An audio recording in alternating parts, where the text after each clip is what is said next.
Ratio chapter start कर रहे हैं, रेशियो का चैप्टर स्टार्ट कर रहे हैं। सामने इधर देख, चल भाई। हमारे इस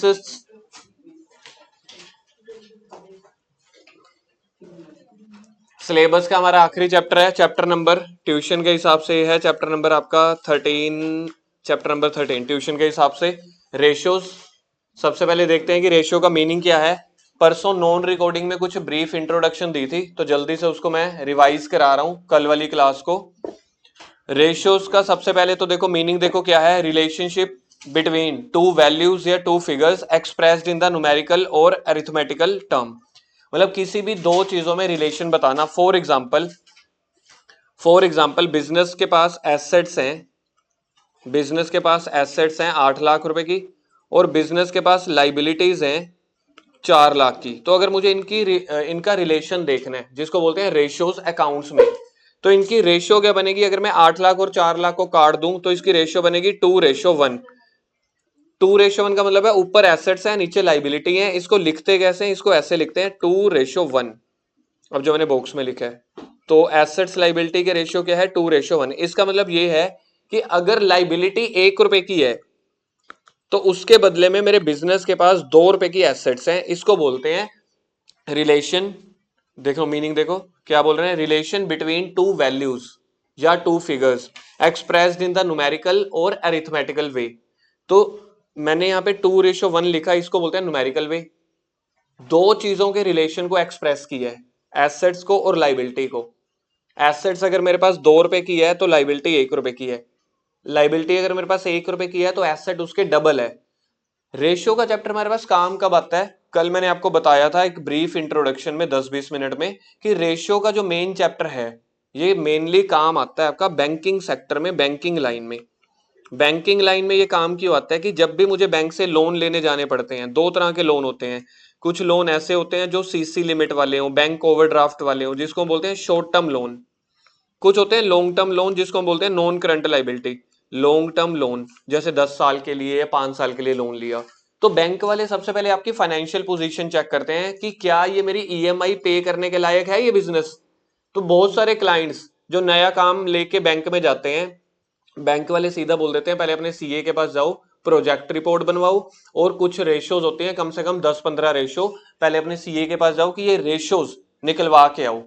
जैसे उसमें से एक रेशियो मैंने आपको ये बता दी, एसेट्स लाइबिलिटी रेशियो। अगर मैं लोन लेने गया हूं छोटा टर्म का लोन, शॉर्ट टर्म लोन जिसको हम बोलते हैं सीसी लिमिट, शॉर्ट टर्म या बैंक ओवरड्राफ्ट, उसके लिए हमारे पास एक रेशियो होती है बड़ी यूजफुल, उसको बोलते हैं करंट रेशियो। करंट रेशियो का फॉर्मूला होता है current assets upon current liabilities. For example हमारे पास करंट एसेट्स हैं 3 लाख रुपए की और करंट लाइबिलिटी है 1 लाख रुपए की। करंट एसेट्स का मतलब होता है स्टॉक हो गया, कैश हो गया, प्रीपेड एक्सपेंसेस हो गए, एक्रूड इनकम हो गया, डेटर्स हो गए, इन सबको बोला जाता है करंट एसेट्स। तो अगर मैं बिजनेस के debtors, stock, cash in hand, bank balance, इन सब का टोटल मारूं तो वो बनता है 3 लाख। अब बिजनेस में खाली खाली एसेट तो होते नहीं, थोड़ी बहुत उधार भी चल रही होती है, थोड़ा बहुत लोन भी चल रहा होता है, आउटस्टैंडिंग सैलरी के पैसे भी चल रहे होते हैं, इसको बोलते हैं current liability. Outstanding rent, outstanding salary, bank overdraft की लिमिट हो गई, सीसी लिमिट हो गई, तो वो मेरे पास करंट लाइबिलिटी निकली 1 लाख रुपए की। तो मेरी करंट रेशियो क्या आएगी, करंट रेशियो आएगी 3:1। यानी कि अगर बिजनेस में 1 रुपए की लाइबिलिटी है, उसको कवर अप करने के लिए मेरे पास 3 रुपए की एसेट है। तो मुझे बताओ क्या कंपनी की पोजीशन अच्छी है या बुरी है। मतलब कंपनी पे अगर 1 रुपए का कर्जा चल रहा है तो कंपनी के पास 3 रुपए की संपत्तियां हैं पड़ी। अगर 1 रुपए की लाइबिलिटी है तो 3 रुपए की एसेट्स है पड़ी, तो इसको बोलते हैं कंपनी की फाइनेंशियल पोजीशन। यानी कि करंट एसेट करंट लाइबिलिटी के ट्रिपल है। तो बैंक वाले इस क्लाइंट को थोड़ी बहुत फॉर्मेलिटीज करके, बिजनेस पोजीशन देख के इसको लोन दे देते हैं इस रेशियो के अकॉर्डिंग। बिजनेस सिर्फ एक रेशियो नहीं चेक करता, कई तरह की रेशियोज चेक करता है। हमारे सिलेबस में टोटल 18 रेशियोज हैं। पहले 14 रेशियोज होती थी, 2 साल पहले 4 नई रेशियो इंट्रोड्यूस हुई तो 18 रेशियोज हैं। प्रैक्टिकल लाइफ में 180 रेशियो भी हो सकती हैं, 50 भी हो सकती हैं, 100 भी हो सकती हैं। बैंक वालों को बिजनेस वाइज देखना है कि पुराने बिजनेस को लोन दे रहे हैं, नए बिजनेस को, बहुत बड़े बिजनेस को, लंबे समय के लिए या 1 साल से कम समय के लिए। ये सारी चीजें चेक करते होते हैं हम रेशियोज से। रेशो को डिनोट कहां पे किया जाएगा, वन के हिसाब से डिनोट किया जाता है, जैसे यहां पे किया है। सबसे छोटी वैल्यू को 1 लेके चलो। अब 3:1 को, फॉर एग्जाम्पल यहाँ पे करंट रेशो ये निकल आई, करंट एसेट 3 लाख है, करंट लाइबिलिटी 2 है, तो कट कटा के क्या बनेगा, या तो बनेगा 3:2, लेकिन यहाँ पे पीछे 2 रुपए है ना, अगर बिजनेस के पास 2 रुपए की लाइबिलिटी है तो 3 रुपए की एसेट है। ज्यादातर केस में हम देखते हैं कि पीछे 1 आना चाहिए, मतलब हम 1 रुपए के हिसाब से अपनी जजमेंट लगाना चाहते हैं कि 1 रुपए की लाइबिलिटी है, तो कितने रुपए की यहाँ पे एसेट है, 1.5 की। अगर आप 3 लाख डिवाइडेड बाई 2 लाख को कट करोगे 1.5 बनता है, तो इसका मतलब यह है उसकी एसेट उसकी लाइबिलिटी के मुकाबले में 1.5 गुना है। तो फिर अपने इंडस्ट्री में ना, इंडिया में, हम इंडिया की बात कर रहे हैं इस चैप्टर में, रेशियो चैप्टर में, इंडिया के जो बैंकिंग लाइंस हैं या आरबीआई है या जो मार्केट सिचुएशंस हैं, यहाँ पे ना कुछ बेंचमार्क दिए जाते हैं। जैसे मैंने आपको कल भी बताया था, आपके पेरेंट्स आपको जज करते हैं, आपके रिश्तेदार आपको जज करते हैं मार्क्स के हिसाब से। जो 90% है बहुत अच्छे हैं, 50% है जिसके वो बड़ा डल बच्चा है, ठीक ठाक जाए, जो 70, 80, 65, 85 में आ गया उसको कहते हैं कि अच्छा बच्चा है, ये पढ़ भी लेता है, ये खेल भी लेता है, ये ऑलराउंडर टाइप के बच्चे होते हैं जो 65 से 85 में फॉल करते हैं। ये वो बच्चे हैं जो जिंदगी में कभी भी फेल नहीं होते, ना ये किताबी कीड़े हैं, ना ये बिल्कुल डल बच्चों में आते हैं। पैसा कमाना होगा पैसा भी कमा लेंगे, ऐश करनी हो ऐश भी कर लेंगे। तो 65 to 85 वालों को बच्चों को माना जाता है ये ठीक ठाक बच्चा है यार, ऑलराउंडर है। मतलब हमने सोसाइटी में ना किसी चीज के बेंचमार्क रख दिए, एक स्टैंडर्ड्स रख दिए।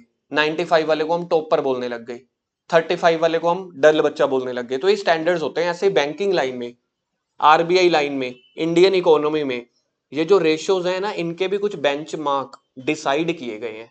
जैसे ये मेरे पास रेशियो कौन सी है, करंट रेशियो, तो इसका एक बेंचमार्क है, बेंचमार्क यानी कि स्टैंडर्ड, कि इसको देख के तो हम यार इसको एडमिशन दे देंगे, लोन दे देंगे। ठीक है, कॉलेजेस में एडमिशन होती है ना, अच्छे कॉलेजेस हैं तो उसकी कट ऑफ 90% जाती है, दैट इज कॉल्ड बेंचमार्क।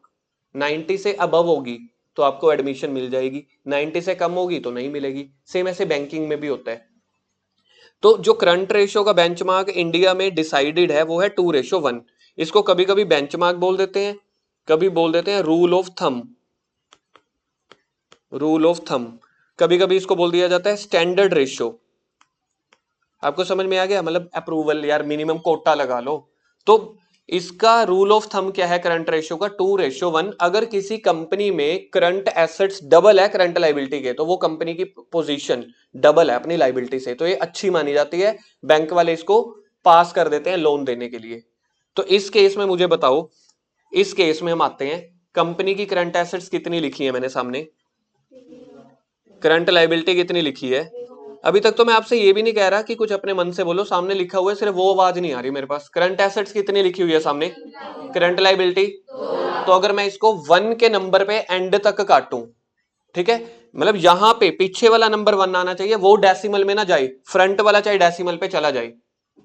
पीछे वाले को मैं 1 रुपए से डिसाइड करता हूं, डिनोट करता हूं, हमेशा सबसे सिंपल फिगर होती है 1 रुपए, 10 रुपए, 100 रुपए, इसलिए परसेंटेज को हम 100 से डिनोट करते हैं, रेशियो को हम हमेशा 1 से डिनोट करते हैं। 1 फ्रंट वाला नहीं, बैक वाला, पीछे वाला। तो यहां पे कट कटा के मेरे को अगर पॉइंट्स पे नहीं काटना, सर आपने तो 1.5 को काट दिया पॉइंट पे, ये नहीं, इस वाले को, इसको हमेशा पीछे 1 रखने, बाकी फ्रंट वाला जितने मर्जी डेसिमल पे आए, चाहे 0.3 आए चाहे 0.5 आए, आप बाद में लिख लेना कोई बात नहीं, आप हमेशा ऐसे करते हो हर क्लास में। तो यहां पे मेरी करंट रेशियो क्या बन रही है, मेरी यहां पे करंट रेशियो बन रही है 1.5:1। सिंपल बात कर रहा हूं, इसके बाद मैं पूछूंगा डंडे के जोर पे, पहले सुन लो, पहले बोल रहा हूं उसके बाद ही सुनूंगा, सरप्राइज नहीं, ठीक है। 1.5 को मैं डिक्टेट कर रहा हूं इसके मीनिंग को, तो इसके बाद आप लोगों से सुनूंगा। ये चैप्टर पूरा का पूरा डंडे के जोर पे चलेगा। Reason simple is your viva, viva होना है तो ये वाली चीजें वाइवा वाला टीचर पूछेगा, कैश फ्लो इसको, तो ये वाला चैप्टर मैं प्यार से चलाऊंगा ही नहीं। लड़की हो लड़का हो, डंडा एक लगे, सर्दी ज्यादा लग रही हो, सुबह हो दोपहर हो, पहले ही सुन लो, बोल रहा हूं उसके बाद सुनूंगा। अगर कंपनी की फॉर्मूला बोलना, पहले करंट रेशियो का फॉर्मूला बोलो जल्दी से, current asset upon, current asset upon, तो करंट लाइबिलिटी नीचे आ रहा है, नीचे या पीछे, बैक वाली साइड पे। तो अगर किसी कंपनी की करंट लाइबिलिटी 2 लाख रुपए की है तो उसकी करंट एसेट्स 3 लाख की है, ये समझ में आ गया। अगर इसको कट कटा के 1 रुपए पे आ जाऊं, 2 लाख और 3 लाख तो वैल्यू है ना, तो अगर मेरे को बेंचमार्क पे आना है, बेंचमार्क के लिए मेरे को 1 पे आना पड़ेगा रेशियो के चैप्टर के हिसाब से। तो अगर मेरे कंपनी की करंट लायबिलिटी 1 रुपए है तो उसको कवर करने के लिए करंट एसेट्स 1.5 रुपीज की है, तो देखा जाए 1.5 गुना हो गई। कंपनी का जो इंडस्ट्री में इंडिया में बेंचमार्क है करंट रेशियो का वो 2:1 है मिनिमम। तो क्या मेरी ये वाली सिचुएशन, ये वाली कंपनी का डेटा आपके बेंचमार्क को पूरा कर रहा है कि नहीं कर रहा? क्योंकि मेरा बेंचमार्क कितना है और कंपनी के केस में करंट एसेट कितनी आई, तो देखा जाए कंपनी बेंचमार्क से नीचे परफॉर्म कर रही है, जिसको हम बोलते हैं अंडर परफॉर्मेंस। क्यों अंडर परफॉर्मेंस है? क्योंकि आपके पास करंट एसेट डबल होनी चाहिए, या 2:1 को अगर मैं बात करूं डबल होनी चाहिए, सिंपल। डबल क्या होनी चाहिए, एसेट या लाइबिलिटी? लाइबिलिटी कितनी होनी चाहिए, 1 रुपए, तो उसकी करंट एसेट कितनी होनी चाहिए, 2 रुपए। इसको बोलते हैं बेंचमार्क। आप इसको चेंज नहीं कर सकते, हम कभी भी बेंचमार्क चेंज नहीं कर सकते। क्यों? क्योंकि ये क्वेश्चन ने बनाया हुआ है, अकाउंट्स ने बनाया हुआ है, इंडियन गवर्नमेंट ने बनाया हुआ है, हमारे इंडिया के आरबीआई और बैंकिंग सेक्टर ने बनाया हुआ है कि अगर आपको लोन पास करवाने हैं तो 2:1 होनी चाहिए। सर अगर 2:1 नहीं है, यहाँ पे जैसे 1.5:1 है, अगर ये किसी बहुत बड़े एंटरप्रेन्योर की कंपनी हुई, अडानी या कुछ और भी लगा लो बड़े, तो क्या बैंक वाले सच में लोन पास ही नहीं कर सकते? कर सकते हैं। हमें पता है टेम्परेरी बेसिस पे उनके गोडाउन में आग लग गई थी तो उनका सारा स्टॉक जल गया। स्टॉक जलने से मेरी करंट एसेट कम हो गई, करंट लायबिलिटी सेम ही है। तो जब मेरी करंट एसेट नीचे वाली कम हो गई, जैसे 2 लाख की जगह मेरी करंट एसेट्स फॉर एग्जाम्पल 70,000 हो गई, ये सिर्फ उस वजह से हुई है क्योंकि दुकान में आग लग गई, ये सारा स्टॉक बिक गया, या कुछ भी लगा लो लॉस हो गया, उसकी वजह से करंट लायबिलिटी उतनी है। हाँ, ऊपर करंट एसेट्स कम करनी थी ना, तो करंट एसेट्स मेरी फॉर एग्जांपल 1 लाख की आ गई, 3 लाख की थी ना पहले करंट एसेट्स, 2 लाख का सामान जल गया तो मेरा स्टॉक जल गया, तो मेरी करंट एसेट कम हो गई, 1 लाख हो गई, नीचे करंट लायबिलिटी वही है। तो अब आंसर क्या आएगा, 5:1। मतलब 1 रुपए की करंट लायबिलिटी है तो उसको कवर करने के लिए एसेट सिर्फ 50 पैसे की है। क्या मैंने ठीक बोला? 50 पैसे। 0.5 को मैं 50 पैसा बोल सकता हूं ना, क्योंकि मैं 1 रुपए के हिसाब से बेंचमार्क लेके चल रहा हूं। जबकि मेरा बेंचमार्क होना क्या चाहिए, 2 रुपए का। 1 रुपए की लायबिलिटी है तो आपके पास डबल एसेट होनी चाहिए, बैंक वालों को लगना चाहिए भाई आपके पल्ले कुछ है, तभी हम आपको लोन देंगे। लेकिन इस केस में अगर कोई बिजनेस बहुत पुराना है, फॉर एग्जांपल हल्दीराम का 50 साल से चला आ रहा है, टाटा का 140 साल से चला आ रहा है, टेम्परेरी बेसिस पे एसेट कम हो सकती है, हो सकती है। क्या कंपनी बैंक वाले उसको लोन दे देंगे? दे सकते हैं। तो ये रूल ऑफ थंब है, स्टैंडर्ड है, कोई ये पक्का लोन नहीं है कि भाई इतना होगा हमने रट्टा मार रखा है तभी होंगे। बैंक वालों के ऊपर डिपेंड करता है। प्राइवेट बैंक होते हैं, कहते हैं जी अच्छा क्लाइंट है हमारा, 1-2 साल के लिए उसकी पोजीशन हिल गई, क्यों? क्योंकि कोविड आ गया, लॉसेस हो गए, तो बैंक वाले उसको अप्रूव भी कर सकते हैं। तो मैंने आपको प्रैक्टिकल सिनेरियो भी बता दिया, बैंक वालों की अपनी विश है, 2 से कम वालों को भी अप्रूव कर सकते हैं। मैंने आपको अकाउंट्स का रूल भी बता दिया, बेंचमार्क क्या है मार्केट में 2। अगर सारी पोजीशन नॉर्मल चल रही है, सारे बिजनेस, इंडिया की इकोनॉमी अच्छी चल रही है, कभी मंदी कभी तेजी, मतलब जैसे चलती है, फिर अगर उसका 1.5 आया, फिर बैंक वाले उसको रिजेक्ट कर देंगे कि तेरे कॉम्पिटिटर तो अच्छा कमा रहे हैं, फिर तो तुम्हारे ही बिजनेस में झोल है, तुम्हारे प्राइसेस ज्यादा है या तुम्हारी कॉस्ट ज्यादा है, कुछ भी लगा लो। तो रूल ऑफ थंब इसके बाद दोबारा नहीं समझाऊंगा, मैंने आपको समझा दिया। ऐसे मेरे पास 18 रेशियोज हैं, 18 रेशियोज में से सिर्फ 5-6 रेशियोज के रूल ऑफ थंब है, वो एज इट इज याद करने हैं। आपका वाइवा वाला टीचर इसको पूरे डिटेल में पूछेगा कि भैया करंट रेशियो का रूल ऑफ थंब बताओ, 2:1। फिर पूछेगा 2:1 का मतलब क्या होता है, तो आप कहोगे कि अगर मेरी करंट लायबिलिटी 1 रुपए है तो मेरी करंट एसेट्स 2 होनी चाहिए। फिर वो पूछेगा मिनिमम या maximum, you will answer minimum. किसी कंपनी में सिचुएशन चेंज कर रहा हूं, ये आ गया 15 लाख करंट एसेट्स, ठीक है जी। करंट लायबिलिटी, क्योंकि बिजनेस बढ़िया है ना, करंट लायबिलिटी उसकी कम है, थोड़ा बहुत ही कर्जा चल रहा है। करंट रेशियो बताओ इस केस में। बेंचमार्क क्या है हमारा, रूल ऑफ थंब क्या है, कंपनी की पोजीशन क्या है, बहुत अच्छी है, तो कंपनी बैंक वाले इसको लोन अच्छा दे देंगे। और जो आपके वाइवा वाला पूछेगा कि मैंने आपको एक सिचुएशन दिया है, कंपनी की करंट रेशियो है 5:1, रूल ऑफ थंब के हिसाब से मुझे करंट रेशियो के ऊपर कमेंटिंग करो, वाइवा ये पूछेगा। अभी तक किसी भी चैप्टर में मैंने आपको बोला नहीं था कि कमेंट लिखने भी आएंगे। इस चैप्टर में जो 4 नंबर का क्वेश्चन आएगा, करंट रेशियो हो गई या बाकी 17 रेशियो, जिसके ऊपर मैं धीरे धीरे आऊंगा, वो आपको रेशियो दे देंगे। रेशियो का एक फॉर्मूला होगा, फॉर्मूला पूरे चैप्टर में ऐसे ही चलेगा, डिवीजन की फॉर्म में, मतलब एक ऊपर एक नीचे, current assets upon current liability, ऐसे ही चलेगा। आप इसका आंसर ऐसे भी लिख सकते हो 5/1, वो भी अलाउड है, लेकिन हम ऐसे ही लेके चलेंगे। ऊपर फॉर्मूला मैंने बॉक्स में डाल दिया, current asset upon current liability, फिर इसको 1 पे काट के एट द एंड तक 1 पे। फॉर एग्जाम्पल अगर आपका ये कट कटा के 3:2 आया तब भी चलेगा, मतलब अगर आपको 1.5:1 नहीं लिखना, 3:2 लिखना है तब भी चलेगा, लेकिन हम रिकमेंड करते हैं कि इसको नीचे वाले को पीछे वाले को 1 तक लेके आओ, नहीं लेके आओगे मार्क्स नहीं कटेंगे पेपर में, चल जाएगा। तो वाइवा वाला टीचर आपसे पूछेगा कि किसी कंपनी की करंट एसेट है 5 लाख, करंट लाइबिलिटी है 1 लाख, रूल ऑफ थंब के साथ इस कंपनी के ऊपर कमेंट करो। तो आप कहोगे अच्छा जी 5 लाख है 1 लाख है, तो इसकी कंपनी की करंट रेशो निकल रही है 5:1। फिर वो कहेगा रूल ऑफ थंब के साथ कमेंट करो। ये मैं नहीं कह रहा कि प्रैक्टिकल सीबीएसई में क्वेश्चन आएगा, सीबीएसई में तो आएगा ही आएगा। सीबीएसई में तो आपके सामने क्वेश्चन पेपर होता है ना, तो हम डेटा को 2 बार पढ़ के समझ लेते हैं। वाइवा वाले से 2 बार पूछना जनरली अच्छा नहीं लगेगा। क्यों? क्योंकि वो सारी चीजें टेस्ट करेगा कि आपकी लिसनिंग कैपेसिटी कैसी है, आपका सामने से इंटरेक्शन, सेंस ऑफ ह्यूमर कैसा है, ठीक है जी, बाकी टेक्निकल नॉलेज। तो वहां पे हमने दोबारा नहीं पूछना सर प्लीज, जैसे आधे बच्चे खोए रहते हैं सर दोबारा बताना, तो सीधा आप याद रख लेना 4 में से 1 1.5 गया। भाई साहब वो याद रखना 4 में से 2 नंबर ही देगा, तुम्हारे को फॉर्मूले आते हैं कि नहीं आते, 2 नंबर तुम्हारी पर्सनैलिटी कम्युनिकेशन को देगा। सुन रहा है ध्यान से बच्चा, जो मैंने पूछा वो आंसर दिया। जैसे दोबारा से रिकॉर्डिंग में बोल रहा हूं, जैसे गर्व होता है, गर्व क्या करता है, मैं क्वेश्चन पूछता हूं वो पूरा होने नहीं देता, पहले ही जवाब दे देता है, गलत निकलता है।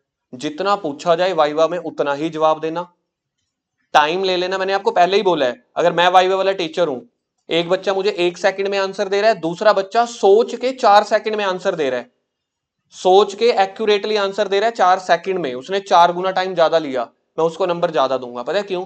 क्योंकि वो सोच के आंसर दे रहा है, ओवर कॉन्फिडेंटली या बिना सोचे नहीं दे रहा। 4-5 सेकंड लिए, इंसान है मशीन है नहीं कि एंटर मारा आंसर बाहर निकल आया, सोचना पड़ेगा। तो आपके लिए वाइवा की पहली मैंने आपको एक सुजेशन दे दी, आपको पहला आंसर सही देना है, एक्यूरेट देना है, चाहे आप 4-5 सेकंड 10-20 सेकंड एक्स्ट्रा ले लो, सामने वाला खुश हो जाएगा कि बच्चा रट्टे नहीं मार रहा या जल्दी हड़बड़ाहट में नहीं आंसर दे रहा घबराहट के, कि कम से कम सोच के बोल रहा है। दूसरा बच्चा क्या निकलेगा, भाई मैं टॉपर हूं या मुझे वैसे ही आता है, टॉपर को छोड़ दो मुझे अच्छे से आता है, टीचर ने पूछा कुछ है, वो बड़ा सारा एक्सप्लेन करने लग गया, भाई नहीं मारने इतना मत था, टीचर ने जो पूछा है 10 सेकंड 5 सेकंड लो, सोच के आंसर बता दो, जल्दी जल्दी आंसर मत बताना। इससे आप पूरे आउट ऑफ पूरे वाइवा में ले सकते हो। अकाउंट्स की बात नहीं कर रहा, वाइवा की बात कर रहा हूं, इको भी हो सकता है बिजनेस भी। पहला मिशन होना चाहिए एक्यूरेसी, दूसरा मिशन होना चाहिए स्पीड, ये पिछले 1 साल से बोल रहा हूं मैं। तो टीचर आपको कहेगा कि इसके ऊपर कमेंटिंग करो, आपकी रेशियो क्या है 5:1, बेंचमार्क के हिसाब से आपको अपने आप बताएगा, वाइवा वाला टीचर नहीं बताएगा कि करंट रेशियो का रूल ऑफ थंब है 2:1। वो आपसे पूछेगा भाई करंट रेशियो का रूल ऑफ थंब बताओ, तो क्या रूल ऑफ थंब है करंट रेशियो का? हमारे इस केस में हमारी कंपनी का करंट रेशियो क्या निकल के आई है इस केस में जो सामने डेटा है 15 लाख और 3 लाख का, तो आपने बताना है कि वैसे रूल ऑफ थंब 2:1 होता है, हमारी कंपनी का 5:1 है, तुम्हारी कंपनी की पोजीशन अच्छी है, बस आपको इतना ही बताना है।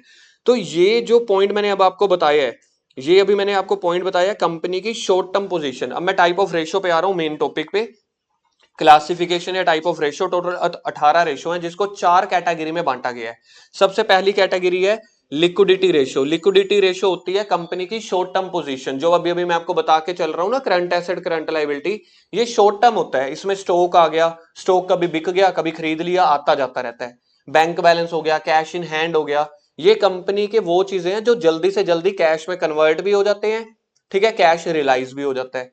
तो लिक्विडिटी रेशियोज कंपनी की शॉर्ट टर्म पोजीशन के बारे में बताती है। भव्य मानस होने से पिछले बैच में यही पूछा था, पिछले बैच में सबसे ज्यादा 2 क्वेश्चन पूछे कि जो रेशियोज की 4 कैटेगरी हैं, लिक्विडिटी रेशियोज, सेकंड देखना पढ़ के देखना क्या है, ये सबसे ज्यादा पूछे थे इस बार क्वेश्चन। रेशियोज क्या है, रेशियो के फॉर्मूले क्या है, उसके साथ साथ ये कैटेगरी के मीनिंग पूछे। तो हमारे पास 4 कैटेगरी हैं, पहले नाम पढ़ते हैं, liquidity ratios, solvency ratio, activity ratio, profitability ratio. Question सबसे ज्यादा क्या पूछे, लिक्विडिटी रेशियो क्या मतलब रिप्रेजेंट करती है। लिक्विडिटी रेशियो कंपनी की लिक्विडिटी पोजीशन चेक करती है। लिक्विडिटी का मतलब होता है गांधी जी के नोट, कोई चीज जल्दी से जल्दी रोकड़े में कैश में कितनी जल्दी कन्वर्ट हो सकती है, उसको बोलते हैं हम लिक्विडिटी। दूसरा होता है सोलवेंसी पोजीशन। सोलवेंसी मतलब लॉन्ग टर्म पोजीशन, कंपनी की लॉन्ग टर्म पोजीशन कैसे है, कंपनी के पास मशीनें, बिल्डिंग, फर्नीचर वगैरह भी है कि सिर्फ स्टॉक कैश ही है। तो शॉर्ट टर्म पोजीशन को बोलते हैं liquidity position, long term position को बोलते हैं सोलवेंसी, कि ये जल्दी जल्दी इंसॉल्वेंट तो नहीं होने वाले। सोलवेंट, सोलवेंसी का मतलब होता है सोलवेंट, सोलवेंट मतलब तुम्हारे पास अच्छा खासा पैसा है पड़ा, शॉर्ट टर्म में कभी कभार ऊपर नीचे होते रहते हो लेकिन कंपनी लॉन्ग रन चलती रहेगी, इसको बोलते हैं सोलवेंसी पोजीशन। ये दो कैटेगरीज पिछले वाइवा में बहुत ज्यादा पूछा हर स्कूल में। कंपनी की solvency position, short term position किस रेशो से चेक करते हैं? लिक्विडिटी रेशो से। कंपनी की लॉन्ग टर्म पोजीशन किस कैटेगरी से चेक करते हैं? सोलवेंसी रेशो से। कंपनी की प्रॉफिटेबिलिटी कैसे चेक करते हैं? ये वाली चौथे नंबर पे, प्रॉफिटेबिलिटी रेशो से, कि कंपनी कितना प्रॉफिट लॉस कमाती है। अभी तक तो हमने एसेट लाइबिलिटी की बात की थी ना, कंपनी के पास एसेट लाइबिलिटी कितनी है, तो ये भी पूछते हैं कि प्रॉफिटेबिलिटी कैसे चेक करते हैं? प्रॉफिटेबिलिटी रेशियो से। अब इसके अंदर आ रही है आपके पास रेशियोज, जैसे पहली रेशियो है लिक्विडिटी रेशियो, उसके अंदर दो रेशियो है, पहली है करंट रेशियो, इसी का दूसरा नाम होता है वर्किंग कैपिटल रेशियो, और सेकंड रेशियो होती है एसिड टेस्ट रेशियो। इसके तीन नाम है, liquid ratio, acid test ratio, quick ratio. तो हमारी पहले यही स्टार्ट होने वाली है। इसके बाद सेकंड कैटेगरी में 5 रेशो हैं, थर्ड कैटेगरी में 6 रेशो हैं, फोर्थ कैटेगरी में फिर से 5 रेशो हैं, टोटल मिला के देखेंगे तो 18 रेशो बनती है। फिलहाल के लिए हम रेशियोज की कैटेगरी याद कर रहे हैं और पहली कैटेगरी के फॉर्मूले याद करने वाले हैं। कितनी कैटेगरीज है रेशियो की? 4। पहली लिक्विडिटी रेशियोज, दूसरी सोलवेंसी, तीसरी एक्टिविटी, चौथी प्रॉफिटेबिलिटी। सेकंड क्या थी? Solvency, third activity, fourth first, अब बीच बीच में से सुनने वाला हूं, थर्ड टर्नओवर या activity, second solvency, first third third activity, fourth second first. तो ये liquidity ratio short term position बताती है कि long term? Long term position कौन सी रेशियो? प्रॉफिट्स कौन सी रेशियो में बताएगा? तो एक तो आपसे वाइवा वाला ये चीजें पूछ सकता है, मतलब ओवरऑल चार्ट। ठीक है, अब हम बात कर रहे हैं लिक्विडिटी रेशियोज में। पहली रेशियो है करंट रेशियो, जिसका फॉर्मूला मैंने आपको करवा दिया, current asset upon current liability. दूसरी रेशियो की टर्न देखते हैं आ जाती है या कल आती है, तो अब डिटेल में मैं ये सीखने वाला हूं। तो ये नोट्स मैंने आपको घर से लिखने के लिए दिए थे, सिर्फ 2 पेज, मतलब पहली कैटेगरी के, करंट रेशियो के और क्विक रेशियो के। तो सबसे पहले है जी आपके पास लिक्विडिटी रेशियोज। लिक्विडिटी रेशियोज के साथ में यहां पे मैंने लिखा नहीं हुआ, इसके साथ हम लिख देते हैं represent short term position of business. Liquidity ratios क्या बताती हैं? लिक्विडिटी रेशियोज बताती हैं short term position, short term financial position या पोजीशन ऑफ बिजनेस। ये शॉर्ट टर्म पोजीशन के बारे में बताती हैं लिक्विडिटी रेशियोज, जिसके अंदर दो ही रेशियो है, करंट रेशियो और क्विक रेशियो। करंट रेशियो और क्विक रेशियो, करंट रेशियो के दो नाम है, current ratio, working capital ratio. Quick ratio के 3 नाम है। सबसे पहला नाम है क्विक रेशियो, इसी को ही हम बोलते हैं लिक्विड रेशियो, और इसी को ही बोलते हैं एसिड टेस्ट रेशियो। तो पहली रेशियो के नाम याद रखो, करंट रेशियो। करंट रेशियो का दूसरा नाम बोलो जल्दी से। करंट रेशियो का दूसरा नाम? सेकंड रेशियो है quick ratio, liquid ratio, acid test. Paper में बिल्कुल भी आप रहम की उम्मीद मत करना, ना वाइवा में ना फाइनल में, कि आपको क्विक रेशियो वाला नाम ही देंगे या करंट रेशियो वाला। उन्होंने बोला, हमने बुक में लिख दिए ना, पहले के 2 नाम दूसरे के 3 नाम। बर्डन इज ऑन यू, आपको तीनों नाम और दोनों नाम याद करने पड़ेंगे। हो सकता है पेपर वाला कहे कि लिक्विड रेशियो बताओ, आप कहोगे हमने तो सर पहला नाम याद किया था। भाई तुम्हारा जोर नहीं चलना, जो पेपर या वाइवा वाला पूछेगा आपको वो आंसर देना है। ठीक है जी, तो पहली रेशियो है करंट रेशियो, तो इसका फॉर्मूला है current assets upon current liability. Formula बड़ा इजी है, हार्ड पार्ट क्या है? करंट एसेट्स क्या होती हैं वो याद करना। करंट एसेट्स वो होती हैं जो कैश में कन्वर्ट हो जाती हैं जल्दी, 1 साल में, जो जल्दी से जल्दी कैश में कन्वर्ट हो सकती हैं। करंट लायबिलिटी क्या है? जो पे करनी है 1 साल में, जो पे करनी है विद इन 1 ईयर। ये इसलिए मैं ज्यादा नहीं लिखवा रहा, फर्स्ट चैप्टर जो था ना फाइनेंशियल स्टेटमेंट वाला, मेजर हेड सब हेड वाला, उसमें सारा कुछ लिखवा दिया था ये वाला, जो पे करनी है विद इन 1 ईयर। एसेट्स वो होती हैं जो जल्दी से जल्दी, जिनको बेच बाच के रिकवरी की जा सके कैश में, those are called current assets. तो करंट एसेट में सिर्फ कैश थोड़ी आएगा, जो मेरे एटीएम में या बैंक में पैसा पड़ा है वो मैं जल्दी से जल्दी 1 दिन में पैसा निकलवा सकता हूँ। आजकल तो एक दिन में क्या, आधे घंटे में पैसा निकल आएगा। एटीएम में जाओ पैसा निकल आएंगे, बैंक में जाओ पैसा निकल आएगा, किसी को जीपे करो पैसा कन्वर्ट कर लो कैश में। ठीक है, मैंने कस्टमर को माल बेचा 1 हफ्ते के लिए, कस्टमर को हम अकाउंट्स में क्या बोलते हैं? कस्टमर को हम अकाउंट्स में क्या बोलते हैं? डेटर्स। डेटर्स को मैंने पैसा सामान उधार पे दिया 1 महीने के लिए या 1 हफ्ते के लिए, 1 हफ्ते 1 महीने में मुझे पैसा दे देगा ना, कैश में कन्वर्ट हो गया। तो क्या डेटर आपकी करंट एसेट हुई? The answer is yes. जो भी मेरी आइटम्स कैश में कन्वर्ट हो जाती हैं 1 साल से पहले पहले, those are called current assets. जिनको मुझे पैसे पे करने हैं, मतलब मैंने किसी को पैसे देने हैं 1 साल के अंदर पैसा देना है, जैसे बैंक ओवरड्राफ्ट हो गया, कैश क्रेडिट लिमिट हो गई, loan taken for 6 month, creditors goods purchased on credit at 2 month purchase, at 2 months credit. तो मुझे 2 महीने में पैसा देना है। क्या 2 महीने 1 साल से पहले आते हैं? कहता नहीं, हेमंत कहता नहीं। क्या 2 महीने 1 साल से पहले आते हैं? तो क्या क्रेडिटर मेरी करंट लाइबिलिटी हुई कि नहीं हुई? तो इसलिए मुझे पहले याद क्या करने हैं? करंट एसेट और करंट लाइबिलिटीज। अब करंट एसेट में सबसे पहले देखो, एक थोड़ा सा ना हैंगओवर चढ़ा होता है कैश फ्लो चैप्टर का बच्चों को, क्योंकि कैश फ्लो के बाद कर रहे हैं। कैश फ्लो में ना, याद है हमारे पास कैश एंड कैश इक्विवेलेंट का पार्ट था, और एक पार्ट था ऑपरेटिंग एक्टिविटी में करंट एसेट करंट लाइबिलिटी। मैं पहले आपसे एक क्वेश्चन पूछता हूं, मुझे उसका आंसर बताना। Current investment, cash flow chapter की बात कर रहा हूं, ठीक है जी, ये कैश फ्लो चैप्टर की बात कर रहा हूं। करंट इन्वेस्टमेंट करंट एसेट्स में मैं लिखता था या कैश एंड कैश इक्विवेलेंट में? करंट इन्वेस्टमेंट को हम कैश एंड कैश इक्विवेलेंट में लिखते थे, कैश फ्लो के चैप्टर में उसको करंट एसेट में कंसीडर नहीं करते थे। पहले देखो, अगर आपको ये याद आया है, जिसको थोड़ा बहुत भी कैश फ्लो का चैप्टर है वो 1 मिनट में समझ जाएगा। कैश एंड कैश इक्विवेलेंट में टोटल 5-6 चीजें लिखवाई थी, चेक, कैश इन हैंड, ये वो सिर्फ कैश फ्लो के चैप्टर में हैंगओवर वहां तक रखना। आप लोगों की गलती नहीं होती, लेकिन हमारा कैश फ्लो का चैप्टर चल रहा होता है। अगर हमने ज्यादा दिन लगा दिए होते हैं ना, तो हम करंट एसेट और कैश एंड कैश इक्विवेलेंट को अलग अलग कैटेगरी मतलब लेके चलते हैं, वो ठीक है। लेकिन कैश फ्लो के चैप्टर तक, तो इस पूरे चैप्टर में ना 2 चीजें आएंगी, एक करंट एसेट, एक कैपिटल एम्प्लॉयड।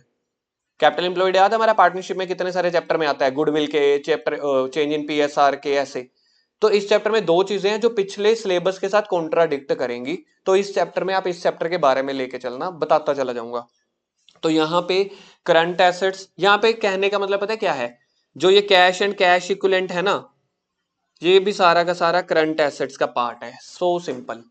तो कैश एंड कैश इक्विवेलेंट में 5-6 चीजें आती है ना, मार्केटेबल सिक्योरिटी, चेक, बैंक, सारा कुछ एक करंट एसेट का पार्ट है इस चैप्टर में। मतलब अलग अलग बंटवारा ही नहीं करना। तो जो चीजें आप बोलते थे ना कि cash, cheque, demand draft, marketable security, sir ये तो कैश एंड कैश इक्विवेलेंट का पार्ट है, और कैश एंड कैश इक्विवेलेंट खुद करंट एसेट का पार्ट है। तो इसलिए हमें अब इस चैप्टर में करंट एसेट को लेके चलना है। कैश एंड कैश इक्विवेलेंट को अब हमने इस चैप्टर में मार दी गोली फिलहाल के लिए, ठीक है जी।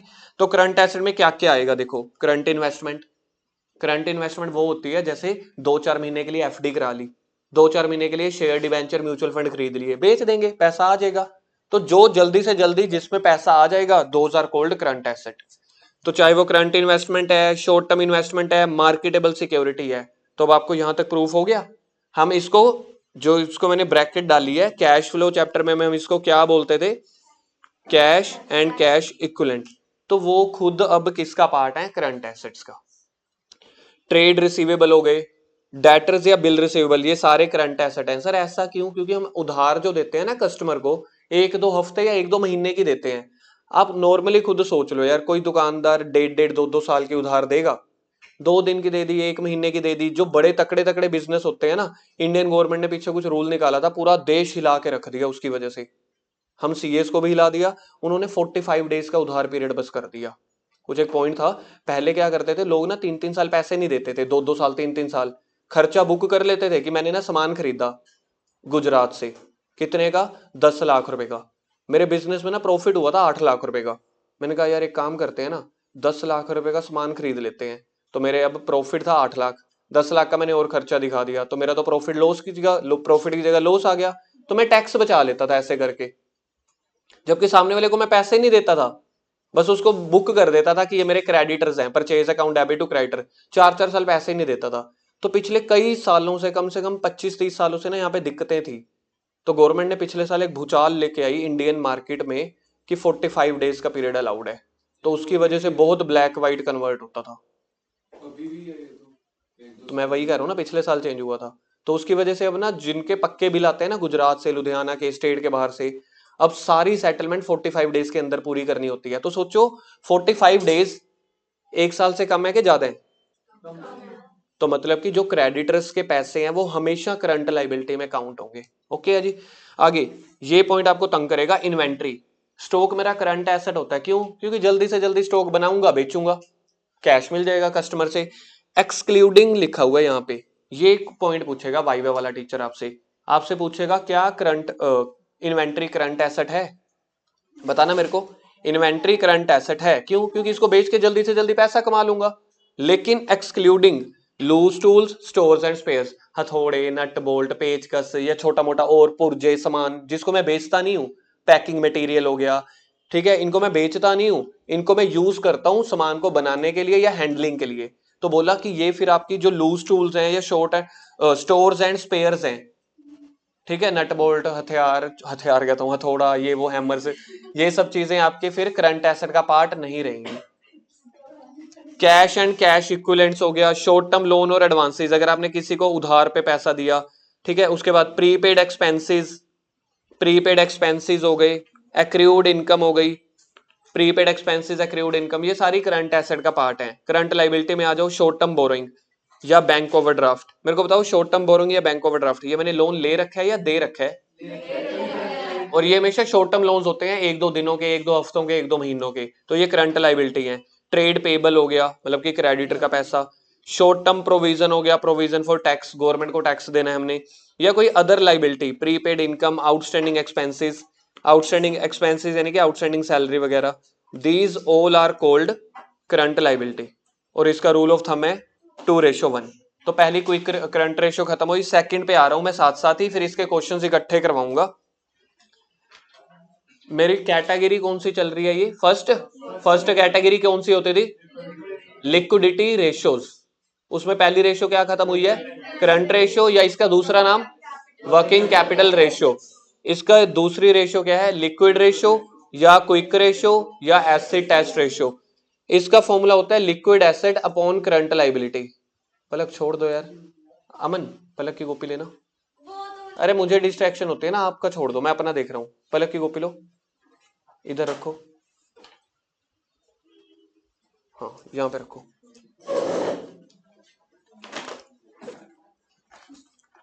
अगर आप भी लिख रहे हो, आप भी कॉपी ऊपर रख दो। तो मेरे पास सेकंड रेशियो जो है वो है लिक्विड रेशियो, ठीक है, या क्विक रेशियो। इसका फॉर्मूला होता है क्विक एसेट्स, मतलब जो नेम है ना लिक्विड रेशियो या क्विक रेशियो, उसी को एसेट बना दिया, quick assets upon current liability. बताना दोनों फॉर्मूले में क्या कॉमन आया है? ऊपर वाले में फॉर्मूला क्या था? बोलो। ऊपर वाले में फॉर्मूला था करंट एसेट्स अपॉन करंट, यहाँ पे करंट एसेट्स की जगह क्या आ गया? Quick assets. क्विक एसेट्स नाम से क्या रिफ्लेक्ट होता होगा? वो करंट एसेट से भी ज्यादा तेज है या ज्यादा स्लो है?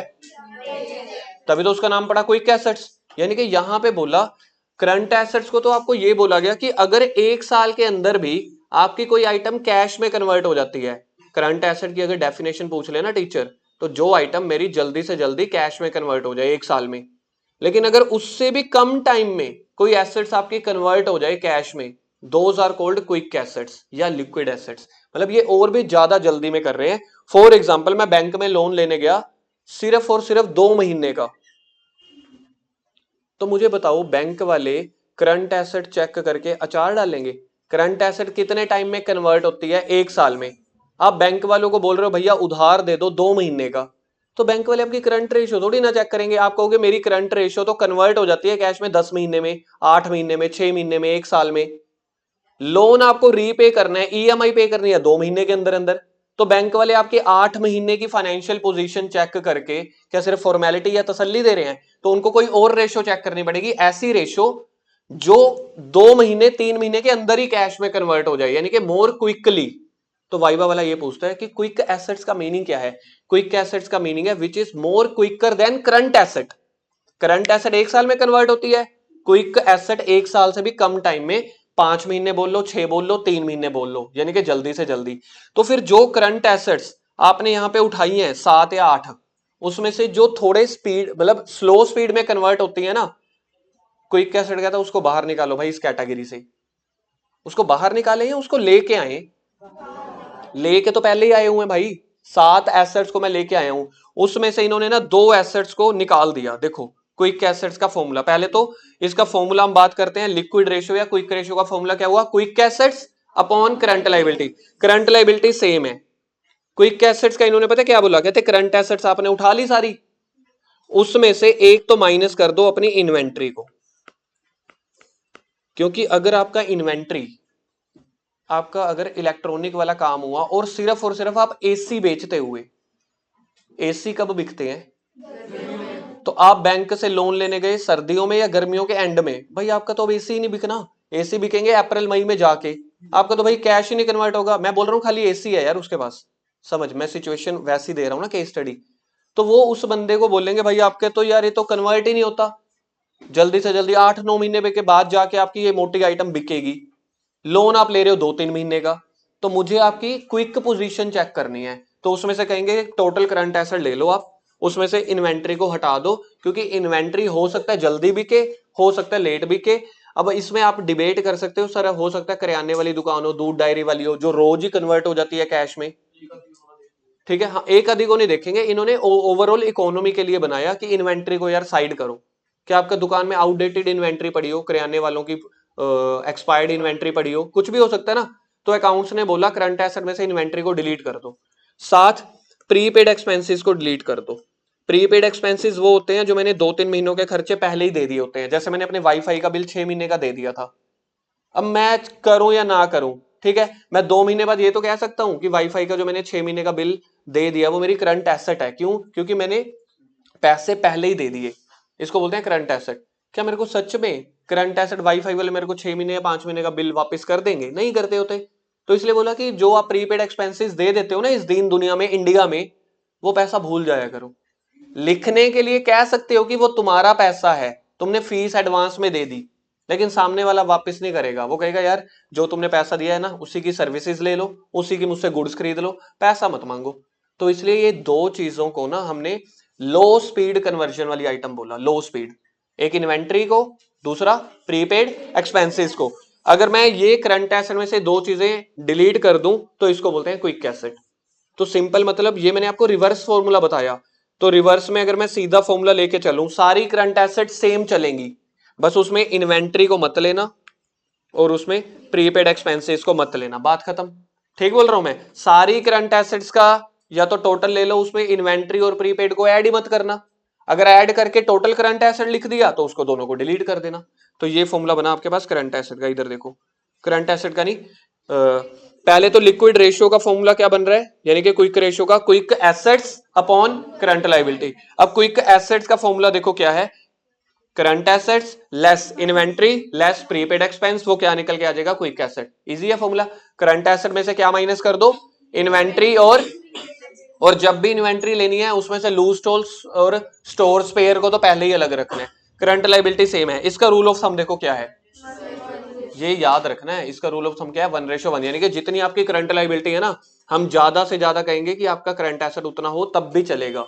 क्यों? क्योंकि हमने इन्वेंट्री तो माइनस ही कर दी। दुकानदार कहता मेरी दुकान में तो सबसे ज्यादा पड़ा ही स्टॉक है, तो फिर मेरी रूल ऑफ थंब को भी कम करो। क्यों? क्योंकि आप मेरी करंट एसेट डिलीट करा दी ना आपने मेरी, तो करंट लायबिलिटी डिलीट नहीं की, तो इसका रूल ऑफ थंब है 1:1।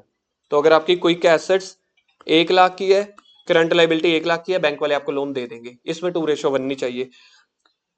इस वाले में मैं आपको एक पोजीशन बता रहा हूं, मेरे को बताना कंपनी की पोजीशन अच्छी है कि नहीं। क्विक पोजीशन, कंपनी के पास करंट क्विक एसेट्स निकली है 1.5 लाख रुपए की, करंट लायबिलिटी निकली है 1 लाख की। आंसर बताना क्या आएगा?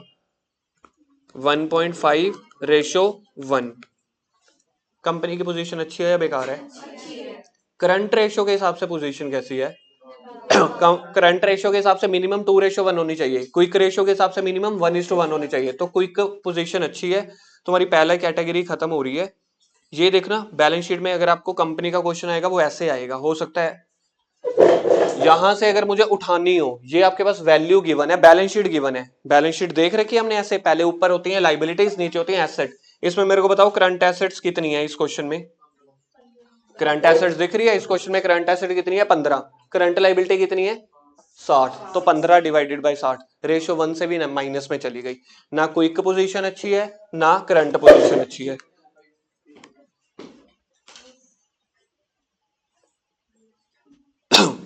क्वेश्चन देख रहे हैं अब इसका।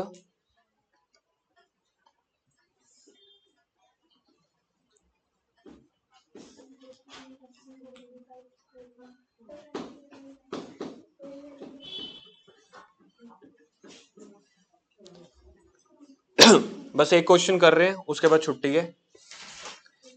ये आपके पास क्वेश्चन है। इस क्वेश्चन में अब आपको निकालनी है from the following compute the current ratio.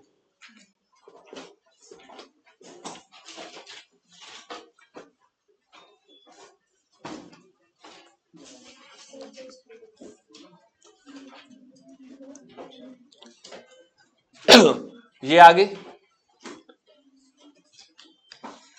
देना पहले पीछे। ये आपके पास है क्वेश्चन, जल्दी से करंट रेशियो। तो हमें सबसे पहले निकालनी पड़ेगी करंट एसेट्स। तो करंट एसेट्स में देखो क्या क्या आ रहा है।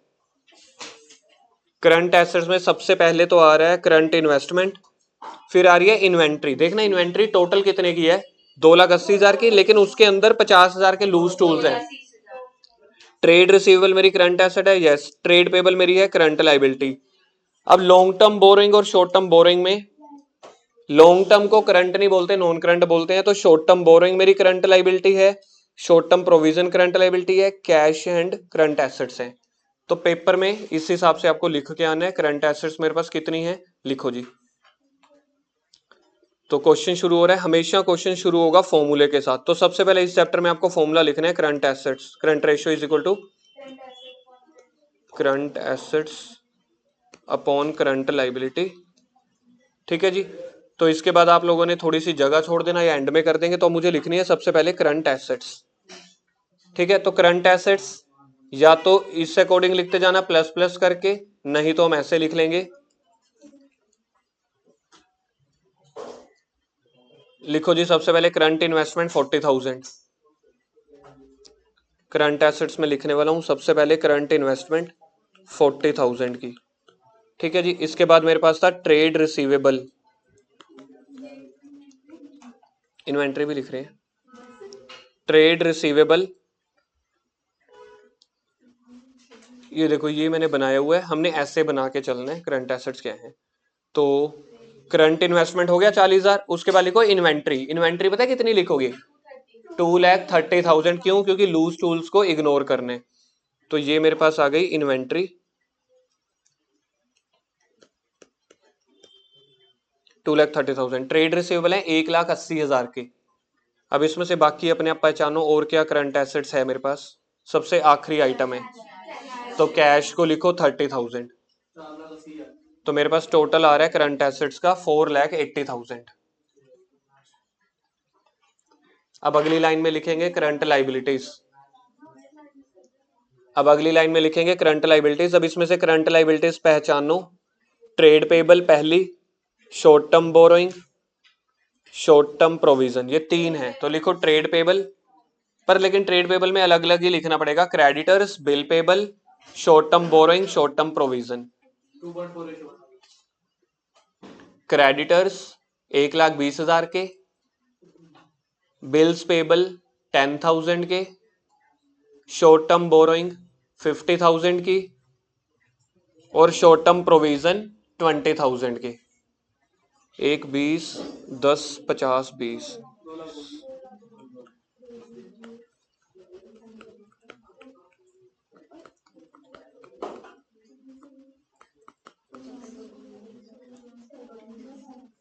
करंट एसेट्स आई हैं 4,80,000 की, करंट लाइबिलिटी है 2 लाख की। अब फॉर्मूले में इसको पुट कर दो। Current ratio is equal to 4,80,000 divided by 2 lakh. तो इसका आंसर निकल रहा है 2.4:1। इसके ऊपर कमेंट लिखो नीचे। Rule of thumb of current ratio is 2:1, but our companies current ratio is 2.4 which is ideal ratio. Ideal यानी कि कंपनी की पोजीशन अच्छी है। ये लिखना है कमेंट भावुक। आइडियल रेशियो 2:1 है ना, तो मतलब हमारी कंपनी की पोजीशन आइडियल है, या मोर देन आइडियल लिख लो, या स्ट्रॉन्ग है लिखो। हाँ जी, कमेंट लिख दिया, दिखाओ, कॉपी लेके आओ। हाँ तो पूरा लिखना है ना।